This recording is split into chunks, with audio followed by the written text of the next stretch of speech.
A DSPN production. The match. Parker versus Jack. Our group message has a strong history in golf. A lot of guys are great players, and everyone's played some big-time money games and lost and won. So when people come in and start talking crap who aren't tested, doesn't sit well with people. That's exactly what Parker Clark did, though.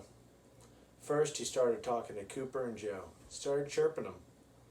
Once they challenged him to play a game, he wouldn't take them up on it because he would probably lose. Hard to chirp a guy when you say that, but it happened. Then he started chirping Jack. Jack chirped right back at him. Jack and Parker just kept going back and forth at each other. Parker said he would be better than Jack in college. That didn't sit too well with Jack, and finally the match was born. If Jack won, Parker had to lead the group message. If Parker won, then no one could say that Parker had never earned it and that he belonged with us. Now, you can ask anyone. No one was really that confident that Jack was going to win. In fact, the way we saw it, it didn't matter.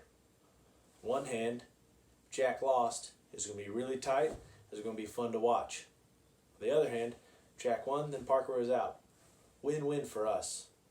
However, we didn't even expect it to be that good of a game. We expected it to be a battle of who could break 80. It was tough conditions out there. It's December, wind's a little moving. No one's sure of what to expect. What we didn't expect, though, was what was going to happen.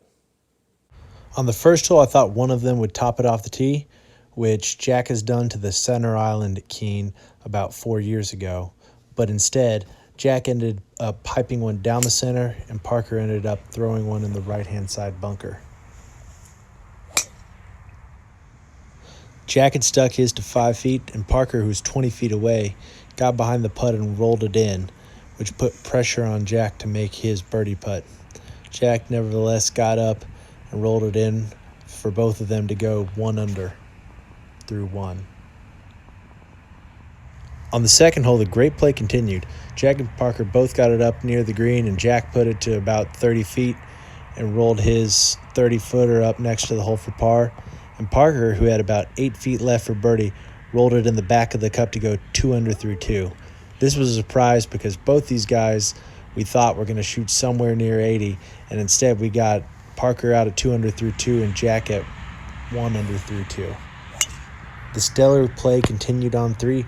Jack hit one straight down the middle, and Parker got one up next to the green, missed his birdie putt, and then Jack, with about 3 feet left, cleaned up for birdie to go to 2 under with Parker. On 4, which is normally a daunting hole, Parker and Jack both parred, Parker even doing it from Death Valley. On the 5th hole, Parker hit it up in the bunker next to the green, which looks like a great chance of bogey, ended up putting it to 2 feet. On 5, this is where the big-time stuff happened. Jack yipped it hard. Ended up making double bogey. He chipped it back up on the green. Had about 4 feet left. After Parker made his par, Jack got over the 4-footer, missed it, coming up with double while Parker birdied it. With Jack's double bogey putting him at even and Parker at 3 under, it looked like Parker was going to roll, but then Parker snap-hooked one on 7, almost OB. He was able to get a lie in the right-hand side weeds, chip it up short of the green, tap in for bogey.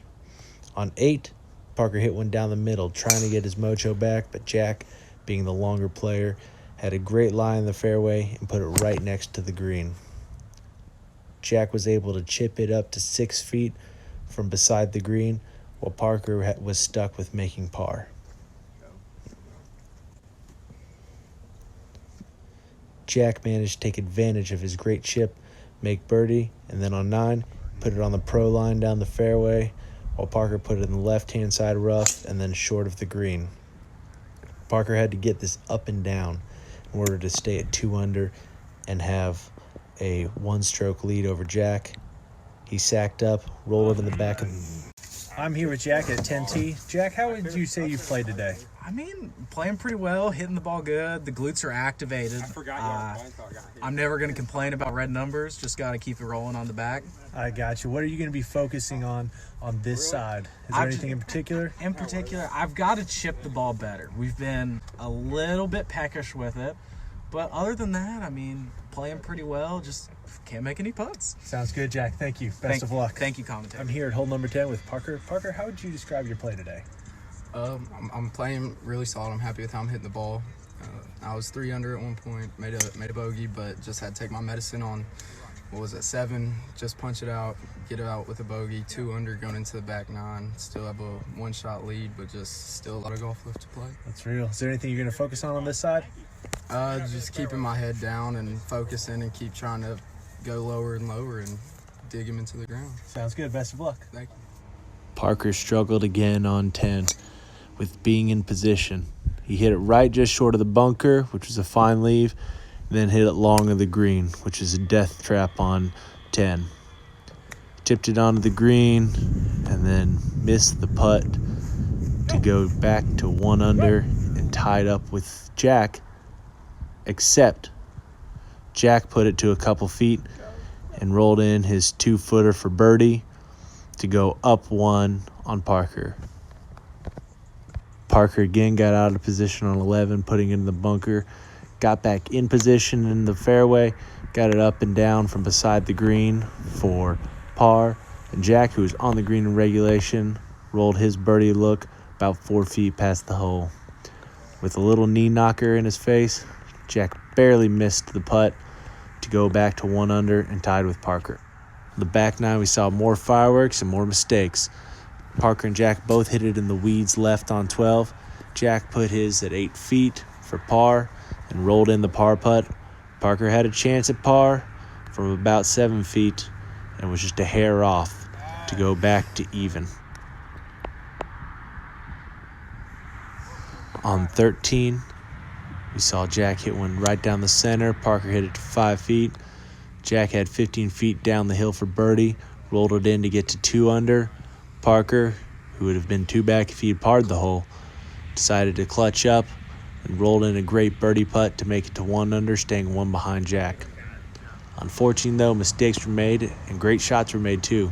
Jack hit one left right over the bunker into a really tough lie. Parker drop-kicked one, leaving himself a long approach in. With Parker just short of the green, Jack decided to take a shot at the green, started his shot out way to the right, turned it over to the center of the green. With Jack at center of the green, Parker had to get this up and down, but unfortunately put a little too much heat on it, maybe a couple grooves low, rolled it over the hill, and then from the backside, he chipped it up to a couple feet. But even after chipping it to a couple feet, he was a little angry and had a club throw. With Parker making bogey and Jack cleaning up a par, we got to talk with my man Alan at the break. I'm here with Alan today. Alan, as a spectator and player, what do you think about how the guys have been playing so far? They're playing awesome. Best thing about the match, they're both playing excellent. It's a lot of fun to watch. Sounds good.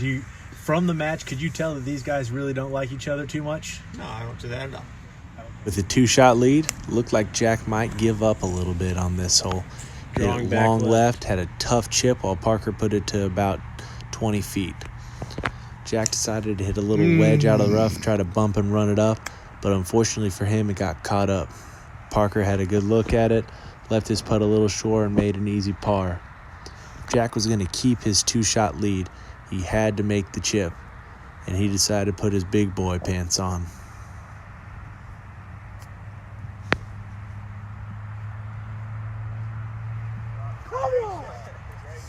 They say pressure makes diamonds, but it also makes drop kicks. This drop kick put Parker right behind a tree, going into 16 while he was 2 back. He decided to go with a high shot and then opened up the face a little bit, hitting it right into the tree, bouncing back into the fairway. He was able to get it up onto the green and then 2-putted for par, missing a little high. Jack, on the other hand, hit one on the green right next to the hole for birdie, ended up missing a little high himself. The match moved on to 17 with Jack up 3. Parker put it right in the speed pocket, almost hit driver off the deck, but decided to lay up, and Jack looked at what was an epic choke job, hitting it into the tree. Then after hitting it into the tree, he hit it up to the left of the green and into the water. Jack is slightly known for his choke jobs. I can think of multiple times, especially when beginning out, where he tricked even like 2 to 3 footers with a chance to beat people. So people were expecting Parker, who's also choked a good amount, to have a chance to screw up down the stretch, but they also expected Jack to. And Jack seemed like he was playing right into this reputation on 17 when he hit it into the water. Parker then had a chance to put the pressure on, but then missed the green. It seemed like college change Jack, though. Put his shot up, about 10 feet left to go for bogey. Parker chipped his up just short and made par. And with the pressure on his back, Jack rolled in his 10-footer bogey to stay up 2 with 1 to play. 18's a tough hole. You got water all the way up to your left and a road right. And Parker and Jack's nervous miss is left. This meant that 18 could have been a tough hole for either of them, and that there were strokes to give up. Especially when you're only 2 away, you don't want to be giving anything up. Instead, both guys hit it dead down the center, about 10 yards apart from each other. Parker was a little farther out and had the first chance to put some pressure on. He hit his iron shot directly at the hole, about 5 feet away. Jack responded well, but his about 13 feet away with a little downhill on it. Jack had a chance to put the match away and rolled it way past the hole. With the chance to put pressure on, Parker just couldn't get it. The match ended, Jack shooting 71, Parker 73. Hey, Jack. Thanks for playing today. Fun to see you out there. What do you think about your round? I mean, it's pretty good. You can never complain about 1 under par round on the first day of Hanukkah in December. Thought it was 200. Oh, it was 1 under. I should say 1. Sorry about that, folks. If Michael's phone didn't ring and my backswing on 17, it would have been at least 2 under. Thank you. True. Thank you, Keichel Mullins. I really played solid. I hit 14 greens, I think 8 fairways. I played the par 4s, either 3 or 4 under. I mean, I really put a lot of heat on him. And he got off to a fast start, but I knew he couldn't keep it up. So I just kept putting pressure on him, and I knew I was just going to win at the end. And really, though, I got to give my opponent some credit. He talked a lot, and eventually you got to play the game on grass. But he played pretty well. What did we get from the match? 2 unexpected things. 1, some pretty good competition. It was a fun match to watch in 71-73. Those are pretty good scores. In that kind of weather, under those conditions, and with that kind of pressure, it's tough to do. 2, you had a newfound sense of respect for Parker. We didn't even think he would break 80. Instead, he put Jack on the ropes, wasn't able to finish him, but played a pretty decent game of golf. Even though the Thunderer was silenced and had to leave the group message, I think he learned something, and I think we learned something. And under the right circumstances, I imagine there will be a match number 2.